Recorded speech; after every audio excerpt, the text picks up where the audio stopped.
I am happy to have this opportunity to say a few words to our nationals at home and abroad. It is said that our country consists of the whole geographical area bounded by the Himalayas in the north and the sea in the south.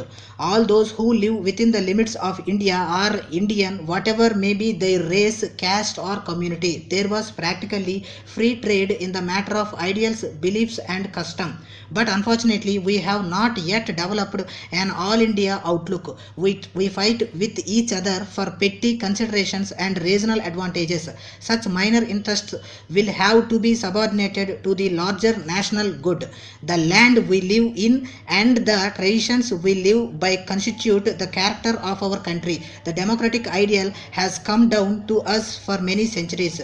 The unruly behavior of some members in our legislatures, the factions, caste disputes, and political rivalries that have disrupted many a state fasts unto death and threats of self-immolation, riots and sabotage directed at almost everyone from vice chancellor to student leaders have raised in many minds doubts about the stability of a united democratic India. Internal differences are crippling our democracy as sectional interests and regional pressures are increasing. All public questions require to be decided on principles of justice and equity and not as a result of pressure, politics, and such other methods of blackmail.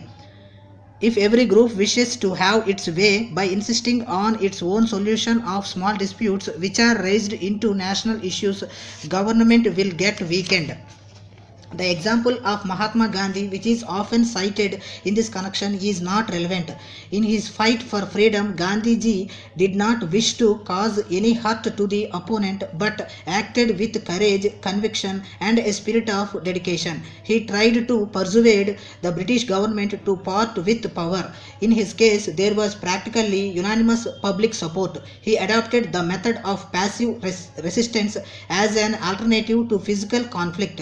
His method caused no material damage in contrast to the considerable damage caused to our country by those who adopt the hesitational approach. In a democracy, all problems require to be decided by discussion, adjustment of views, and acceptance of consensus. Demonstrations, when held within the bounds of law and order, may focus sympathetic public attention on problems and stimulate interest in their solution. But our way of doing things has set a bad example to young men and women. We are cynical and contemptuous of values. We begin to develop hatred towards those who do not agree with us. Some recent incidents have brought down our reputation for good manners and standards of public behavior. I do hope that all those responsible for these events feel a sense of sorrow, if not shame, at the extravagance we displayed. The feeling should not be encouraged that no change can be brought about except by violent disorders. We make the prospect of revolution inescapable by acquiescing in such conduct. As dishonesty creeps into every side of public life, we should beware and bring about suitable alterations in our life. We should be the architects of peaceful changes and the advocates of radical reform. We must move forward with the times. Changes of corruption are frequently made against people at all levels of government, central and state. Immediate disposal of these charges is essential. If the charges are false, their falsehood should be exposed. If there is any basis for them, this should be admitted and rectified. Such admission will enhance the prestige of the government. The last year has been the worst since independence, full of natural calamities and human failures. In spite of our increased agricultural output and industrial production, we are unable to meet the requirements of a growing population. The drought conditions are worse than ever before in this country. Yet, even after making allowance for all the difficulties of the situation, we cannot forgive widespread incompetence and the gross mismanagement of our resources. We cannot overlook the fact that in a country of chronic food shortage, a third of the annual produce is destroyed by pests and waste. It is not necessary for us to lose hope. Our political leaders should have a clear vision of the future of the country and not be content with their own individual comfort and survival. Wars have always been cruel. They have now become barbaric. The accounts we read do not spare our sensitiveness.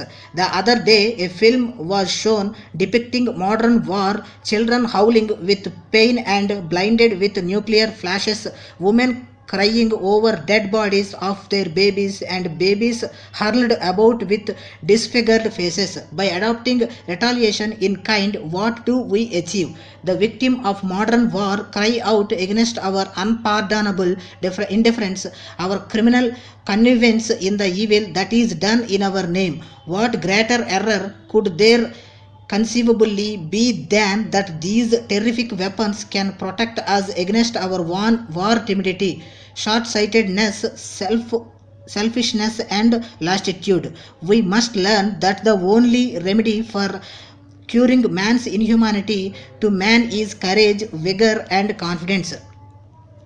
To meet the present crisis, the complete change of spirit is essential. What we need is a moral awakening which will win the cooperation of the widest range of people. The pursuit of wisdom has attracted me for many years. Whatever my other preoccupations may have been, this search has been my main inspiration. Even in public activities, I have tried my best to apply ethical considerations to the solution of our problems. Our country's laws must be respected.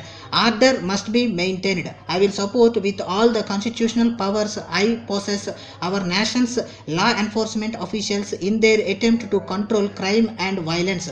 Many of the priority proposals will be built on foundations already laid. If we postpone this urgent work now, it will simply have to be done at much higher cost.